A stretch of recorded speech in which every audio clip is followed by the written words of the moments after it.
Assalamualaikum Syekh. Waalaikumsalam warahmatullahi. Bagaimana hukumnya jika suami udah 3 kali bilang pisah dan 1 kali bilang cerai sama istrinya? Syukran. Jazakallah. Naam. Assalamualaikum warahmatullahi wabarakatuh. Ikhwani dan akhwati yang semoga senantiasa dirahmati dan diberkahi oleh Allah Azza wa Jal. Ada kaidah di dalam masalah cerai ini dan kita harus memahami kaidah ini bagus. Yang pertama, jika ada lafaz cerai, lafaz yang jelas yaitu cerai, orang suami berkata kepada istrinya tentang lafaz yang jelas ini cerai, itu akan jatuh. Khalas. Tapi ulama di sini berbeda pendapat. Apakah jika berkata cerai 2 kali atau cerai 3 kali di satu majlis, apakah ini terjatuh 3 kali atau 1 kali? Masalah orang berkata kepada istrinya, ana menceraikan anti 100 kali atau 3 kali. Apakah ini terjatuh 3 kali atau hanya sekali saja? Ada berbeda pendapat. Jumhurul ulama berkata ini akan jatuh 3 kali. Namun Syekhul Islam Ibn Taimiyah alaihi rahmatullah menyelisih mereka dan berkata bahkan ini akan jatuh 1 kali saja. Kerana harus ada iddah. Kemudian talak lagi, iddah, talak lagi, setelah itu iddah, itu talak yang sunnah. Namun ya ikhwani, yang benar dalam masalah ini, jika dia mencerai istri di satu majlis lebih dari 1 kali, akan terjatuh sesuai dengan apa yang dia berkata. Berkata 3 kali, akan terjadi 3 kali.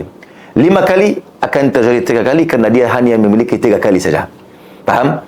Dan itu difatwahkan oleh para sahabat Nabi radhiyallahu anhum.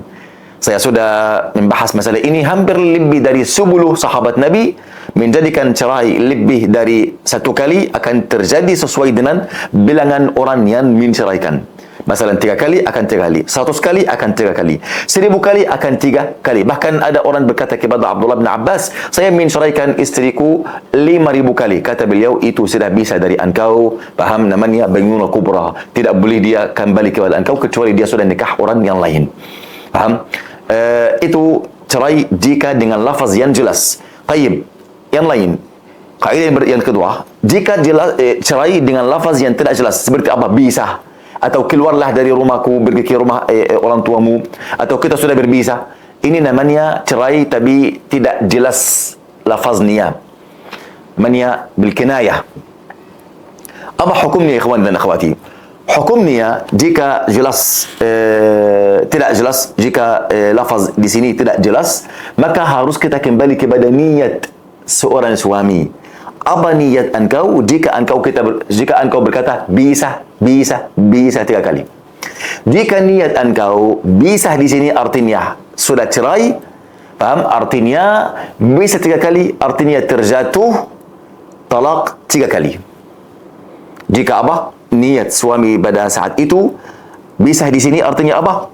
Cerai, talak. Jika niatnya tidak cerai, maka sesuai dengan niatnya. Kapan kita kembali kepada niat? Kita kembali kepada niat ketika lafaz talak di sini tidak jelas, tidak yang jelas, yang tegas seperti cerai. Paham? Ketika tidak cerai dengan lafaz yang lain seperti bisa atau anti pergi kepada orang tuamu atau anti keluar dari rumahku. Paham? Ini lafaz ini tidak jelas. Artinya kita harus kembali kepada niat seorang yang menceraikan. Paham? Jika lafaz jelas seperti seorang suami berkata kepada suami istrinya, aku menceraikan engkau, maka itu jelas, tidak harus kita kembali kepada niat di sini. Wallahu taala a'la wa a'lam. Artinya dalam soal ini seorang berkata kepada istrinya 3 kali bisa. Jika niatnya bisa di sini berarti talak, cerai, artinya dia akan cerai. Dan itu kembali kepada seorang yang mufti.